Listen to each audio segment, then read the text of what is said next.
ನಮಸ್ಕಾರ ವೀಕ್ಷಕರೇ, welcome to Vishwavani health channel. ನನ್ನ ಹೆಸರು doctor Prashant Gandhi. I am co-director of Pranushree gastro rheumatology clinic. ಇವತ್ತು ನಾನು ಏನು ಬಗ್ಗೆ ಮಾತಾಡೋಕ್ಕೆ ಹೋಗ್ತಾ ಇದ್ದೀನಿ ಅಂತ ಹೇಳಿದ್ರೆ, ರಿಫ್ಲಕ್ಸ್ ಪ್ರಾಬ್ಲಮ್. ಇಂಗ್ಲೀಷಲ್ಲಿ ಇದನ್ನು GERD ಅಂತ ಹೇಳ್ತೀವಿ. ಹಾಗಂದರೆ ಹೊಟ್ಟೆಯಿಂದ ಅನ್ನನಾಳಕ್ಕೆ ಆ್ಯಸಿಡ್ ಅನ್ನೋ ವಿಷಯ ಮೇಲ್ಗಡೆ ಬಂದು ಅದರಿಂದ ಬರೋ ಪರಿಣಾಮಗಳು ಏನೇನೆಲ್ಲ ಆಗ್ಬೋದು. ಕಾಮನ್ನಾಗಿ ಕೇಳಿರ್ತೀರ ನೀವು, ಎದೆ ನೋವು, ಎದೆ ಉರಿ, ಮೇಲ್ಗಡೆ ಹೊಟ್ಟೆ ನೋವು, ಉಬ್ಬರ, ಈ ಥರ ವಿಷಯಗಳನ್ನು ನಾವು ಸಿಂಪಲ್ಲಾಗಿ GERD ಅಂತ ಹೇಳ್ತೇವೆ. ಸೊ ಯೂಶಲಿ ಏನಾಗತ್ತೆ ಅಂತ ಹೇಳಿದ್ರೆ, ಸ್ವಲ್ಪ ಜನಕ್ಕೆ ಟೈಮಿಗೆ ಫುಡ್ಡು ತಿನ್ನದೇ ಇರೋದ್ರಿಂದ, ತುಂಬ ಫಾಸ್ಟಿಂಗ್ ಮಾಡೋದರಿಂದ, ಸ್ವಲ್ಪ ಟೈಮ್ ತುಂಬ ಕಾಫಿ, ಟೀ, ಬರೀ ಹೊಟ್ಟೆಲಿ ಸಿಟ್ರಿಕ್ ಫ್ರೂಟ್ಸ್ ಏನಾದರೂ ತೊಗೊಂಡ್ರೆ, ಟೈಮಿಗೆ ಊಟ ಮಾಡದೆ ಇದ್ದರೆ ಈ ಥರ ಸಮಸ್ಯೆಗಳು ಬರಬಹುದು.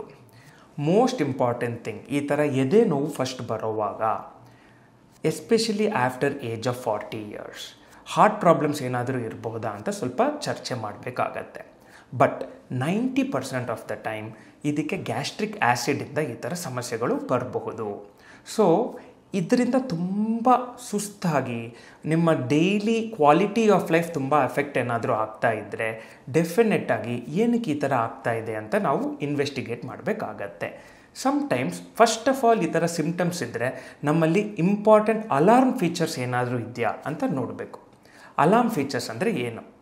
ಒಂದು, ವೆಯ್ಟ್ ಕಡಿಮೆ ಆಗ್ತಾ ಇದೆ, ನುಂಗೋದಕ್ಕೆ ಕಷ್ಟ ಆಗ್ತಾ ಇದೆ, ಉರಿಯಿಂದ ನೈಟ್ ಟೈಮ್ ಆಗಾಗ ಎದ್ದೊಳ್ತಾ ಇದ್ದೀವಿ, ಕೆಮ್ಮು, ನೆಗಡಿ, ಆಸ್ಥಮ್ಯಾಟಿಕ್ ಅಟ್ಯಾಕ್ ಬರ್ತಿದೆ, ಸಮ್ಟೈಮ್ಸ್ ಚೋಕಿಂಗ್ ಸೆನ್ಸೇಷನ್ ಬರ್ತಾ ಇದೆ ಅಂತ ಹೇಳಿದ್ರೆ ಡೆಫಿನೆಟಾಗಿ ಈ ಥರ ವಿಷಯಗಳನ್ನು ಇವ್ಯಾಲ್ಯುವೇಟ್ ಮಾಡಲೇಬೇಕಾಗತ್ತೆ. ಅದರಿಂದ ಡಾಕ್ಟರ್ಸ್ನ ನೋಡಲೇಬೇಕಾಗತ್ತೆ. ಸೆಕೆಂಡ್, ಈ ನಮ್ಮ ಕಡೆಯಿಂದ ಏನೇನು ಕಾರಣಗಳಿಂದ ಈ ಥರ ಆಗಬಹುದು. ಮೋಸ್ಟ್ ಇಂಪಾರ್ಟೆಂಟ್ ಕಾಮನ್ ಕಾಸ್ ಏನು ಅಂದರೆ ವೆಯ್ಟ್ ಗೇನ್. ವೆಯ್ಟ್ ಗೇನ್ ಆದರೆ ಒಳಗಡೆಯಿಂದ ಒಂದು ರಬ್ಬರ್ ಬ್ಯಾಂಡ್ ಥರ ಇರುತ್ತೆ. ಅನ್ನನಾಳಕ್ಕೂ ಹೊಟ್ಟೆಗೂ ಕನೆಕ್ಟ್ ಆಗೋದು ಒಂದು ರಬ್ಬರ್ ಬ್ಯಾಂಡ್ ಅಂದ್ಕೊಳ್ಳಿ. ಅದನ್ನು ಇಂಗ್ಲೀಷಲ್ಲಿ ಲೋವರ್ ಈಸೋಫೇಜಿಯಲ್ ಸ್ಪಿಂಕ್ಟರ್ ಅಂತ ಹೇಳ್ತೀವಿ. ಅದೇನಾದರೂ ತುಂಬ ಲೂಸ್ ಇದ್ದರೆ ನಮ್ಮ ಹೊಟ್ಟೆಗೆ ಹೋಗಿದ ತಕ್ಷಣ ಊಟ ಮತ್ತು ಆ್ಯಸಿಡ್ ರಸ ಎರಡು ಮಿಕ್ಸ್ ಆಗಿಬಿಟ್ಟು ಒಂಚೂರು ಅನ್ಬಫರ್ಡ್ ಆ್ಯಸಿಡ್ ಮೇಲ್ಗಡೆ ಬರೋವಾಗ ಸ್ವಲ್ಪ ಉರಿ ಜಾಸ್ತಿ ಆಗತ್ತೆ. ಓಕೆನಾ? ಸೊ ಇದರಿಂದ ಗಾಯಗಳಾಗಿ ಒಳಗಡೆ ಅದು ಮತ್ತು ಎಂಡೋಸ್ಕೋಪಿ ಮಾಡಿದರೆ ಗ್ರೇಡ್ 1, ಗ್ರೇಡ್ 2, ಗ್ರೇಡ್ 3, ಗ್ರೇಡ್ 4 ಅಂತ ಗೊತ್ತಾಗಿ ಅದರ ತಗ್ನಂಗೆ ಟ್ರೀಟ್ಮೆಂಟ ಇನ್ನೇನಾದರೂ ಬೇರೆ ವಿಷಯಗಳಿದೆಯಾ ಅಂತ ಸ್ವಲ್ಪ ಇವ್ಯಾಲ್ಯುವೇಟ್ ಮಾಡ್ಕೋಬೋದಾಗತ್ತೆ. ಫಸ್ಟ್ ಥಿಂಗ್, ಏನಕ್ಕೆ ಇದು ಇಷ್ಟು ಮಾತಾಡ್ತಾ ಇದ್ದೀವಿ ಅಂತ ಹೇಳಿದ್ರೆ, ಇದಕ್ಕೆ ಮೇಯ್ನ್ ಟ್ರೀಟ್ಮೆಂಟ್ ನಿಮ್ಮ ಕೈಯಲ್ಲೇ ಇದೆ. ನಮ್ಮ ಕೈಗಿಂತ ನಿಮ್ಮ ಕೈಯಲ್ಲಿರೋ treatment lifestyle modification is the most important treatment for GERD. So ನಿಮ್ಮ ಕೈಯಲ್ಲಿ ಏನೇನಿದೆ, most important thing, over weight ಇದ್ದರೆ ವೆಯ್ಟ್ ಕಡಿಮೆ ಆಗೋಕ್ಕೆ ಏನು ಬೇಕೋ ಟ್ರೈ ಮಾಡಿ. ಸೆಕೆಂಡ್, ಸ್ವಲ್ಪ ಫುಡ್ ಅಂಶಗಳಲ್ಲಿ ಈ ಆ್ಯಸಿಡಿಟಿ ಜಾಸ್ತಿ ಆಗುತ್ತೆ. ಯಾವುದೆಲ್ಲ ಜಾಸ್ತಿ? ಸಿಟ್ರಿಕ್ ಫ್ರೂಟ್ಸ್ ಅವಾಯ್ಡ್ ಮಾಡಬೇಕಾಗಬಹುದು.